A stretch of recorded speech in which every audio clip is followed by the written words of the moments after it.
Jair Bolsonaro será preso, condenado num processo ilegal, inconstitucional, com vício de competência e cerceamento à ampla defesa e contraditório. E você quer saber o grande responsável por trás de tudo isso? Tudo começa ali em 2019. Jair Bolsonaro assume a presidência da República no melhor momento possível para a direita brasileira. Lula estava preso, inelegível, o PT estava impopular, tão impopular que eu me lembro na campanha eleitoral dos petistas e esquerdistas de outros partidos escondendo o vermelho das suas campanhas, escondendo a estrela do PT. Eles nunca tomaram uma sova tão grande, tanto nas eleições municipais em 2016, que pela primeira vez na história da cidade de São Paulo, um prefeito no cargo perde a reeleição no primeiro turno, que foi Haddad sendo derrotado por João Dória. Além disso, nós tivemos também grandes derrotas em 2018, com o PT elegendo pouquíssimos senadores e governadores em relação ao seu próprio histórico. Pois muito bem, nós tínhamos ali 3 grandes promessas de Jair Bolsonaro. Primeiro, o pilar de liberalismo econômico representado pelo ministro Paulo Guedes. A promessa de um choque de liberalismo, de corte de gastos, de privatizações. Depois nós tínhamos o combate à corrupção, que era ali simbolizado pela nomeação do juiz Sérgio Moro para o Ministério da Justiça e Segurança Pública. Nós também tínhamos um eixo de costumes, que era simbolizado ali principalmente pela ministra Damares Alves. E a gente vai falar sobre esses 3 eixos, mas especialmente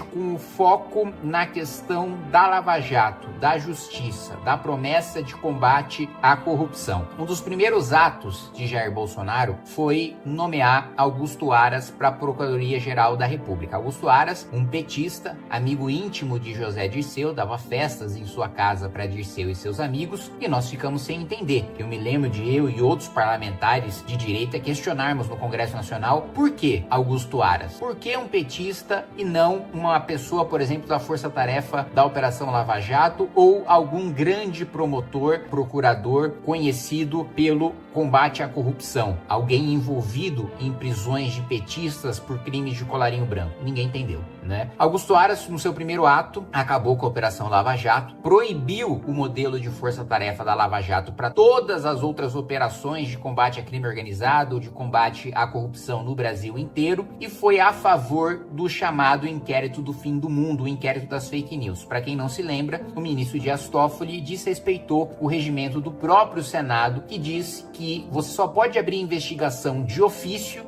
a partir de uma decisão do presidente do Supremo, sem o PGR, se um crime acontecer nas dependências, dentro do Supremo Tribunal Federal. O ministro Dias Toffoli deu uma interpretação esdrúxula, dizendo que as redes sociais, sempre que houver ataque contra o ministro do Supremo, esse ataque estaria, portanto, acontecendo dentro do Supremo e que por isso ele poderia abrir o inquérito. O Procurador-Geral da República, Jair Bolsonaro, concordou com a abertura desse inquérito, abrindo mão de uma prerrogativa fundamental do Ministério Público, que é ter a iniciativa de provocar para iniciar investigações e não deixar o judiciário concentrar poderes de investigação. Poderes de investigação concentrados no Supremo que depois foram parar nas mãos de Alexandre de Moraes e prejudicar o próprio Jair Bolsonaro, mesmo Jair Bolsonaro que nomeou Augusto Aras. Logo depois nós tivemos também um projeto de Marcelo Freixo, do PSOL, que era o chamado juiz de garantias. Um juiz diferente daquele que conduziu as investigações deveria julgar o criminoso no final. A gente sequer tem estrutura no judiciário para isso. A gente precisaria dobrar o número de juízes que nós temos no país inteiro e, além disso, colocar um juiz que não entendia nada da investigação, que não tinha os detalhes daquela organização criminosa para fazer o julgamento. Nós tivemos isso sancionado pelo presidente Jair Bolsonaro e votado na Câmara dos Deputados e no Senado pela base do governo, pelos deputados bolsonaristas. Nós tivemos também, e aí um dos erros mais graves, eu vou colocar aqui em sequência os 2 erros mais graves de Jair Bolsonaro no seu governo. O primeiro, Flávio Bolsonaro articulando contra a CPI Lava Toga. Eu apoiei a CPI Lava Toga, apesar de não ser senador, discursei a favor várias vezes, virei assinatura de senadores para essa CPMI. Nós conseguimos a maior parte das assinaturas e Flávio Bolsonaro não apenas não assinou, como obrigou senadores, ameaçando que eles perdessem cargos e emendas no governo Bolsonaro caso eles assinassem, obrigou esses senadores a tirarem suas assinaturas e nós perdemos a oportunidade de fazer uma investigação que poderia revelar os maiores abusos do Supremo Supremo Tribunal Federal e eventuais escândalos de corrupção numa investigação que não é feita desde os tempos de Antônio Carlos Magalhães, senador, com a CPI do Judiciário. Foi enterrado por um ato de Flávio Bolsonaro para se blindar,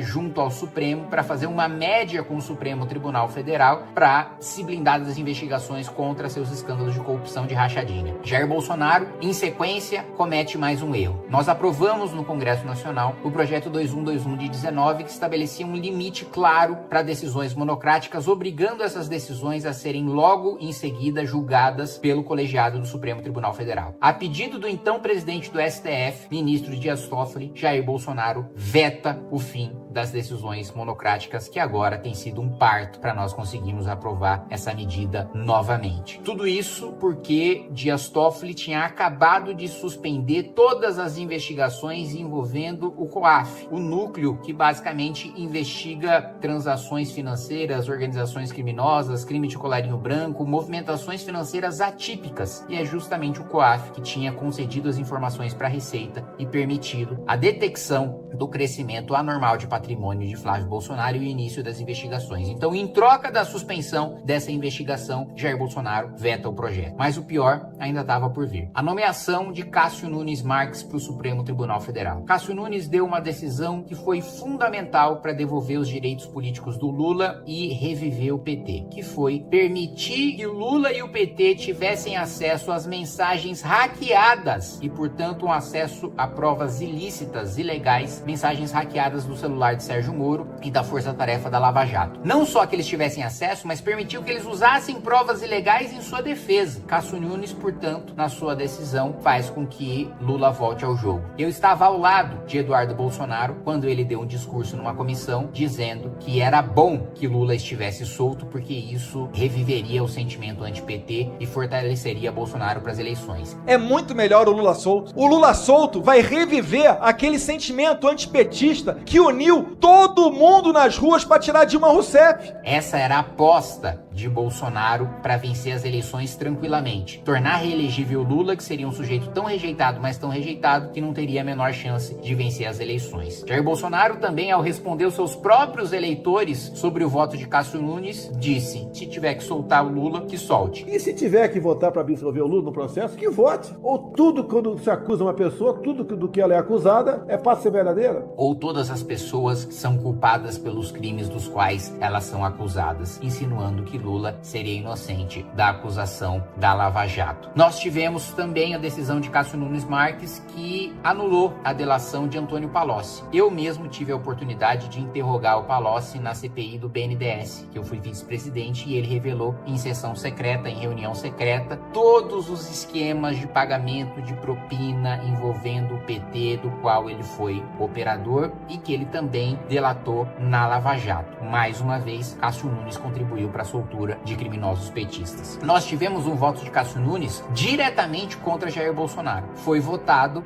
um recurso da defesa de Bolsonaro, argumentando a suspeição óbvia e evidente do ministro Alexandre de Moraes, que não poderia julgar Bolsonaro porque já havia expressado publicamente a sua inimizade com Bolsonaro e porque ele próprio se considerava uma vítima do processo. E a vítima, obviamente, não pode julgar o seu processo. Cássio Nunes votou contra a suspeição de Alexandre de Moraes, permitindo que ele julgasse Jair Bolsonaro. Ainda para falar para vocês sobre a questão econômica de Paulo Guedes, nós tivemos, para piorar, a retirada por parte do governo da reforma da Previdência do sistema de capitalização, que poderia salvar a nossa Previdência hoje. Vocês sabem que você, que é da minha geração, você não vai se aposentar, Porque o sistema de repartição é um esquema de pirâmide e nós estamos na base da pirâmide e nunca vamos chegar no topo. Então esqueça a aposentadoria. Segundo, disse que um grande pacote com mais de 60 privatizações seria enviados na semana que vem. Eu esperei durante 3 anos para essa semana chegar e ela nunca chegou. Também dizia que logo depois da reforma previdenciária haveria uma reforma tributária para cortar gastos. Essa reforma só chegou 2 anos depois. Depois também falou sobre uma reforma administrativa que chegaria na semana que vem. Ela só chegou 2 anos depois e o governo não fez nenhuma força para aprová-la. Para piorar, no último ano de governo, ele aprova a chamada PEC Kamikaze, criando um rombo de bilhões de reais no orçamento público no ano eleitoral, fazendo exatamente o que Dilma e Lula fizeram nos seus últimos anos de mandato, mudando as leis para poder ampliar o rombo fiscal e, portanto, gastar nas eleições. Mesmo assim, e aqui eu vou fazer minhas as palavras de um ministro muito próximo de Jair Bolsonaro, muito poderoso, muito influente, e que já me disse o seguinte: Kim,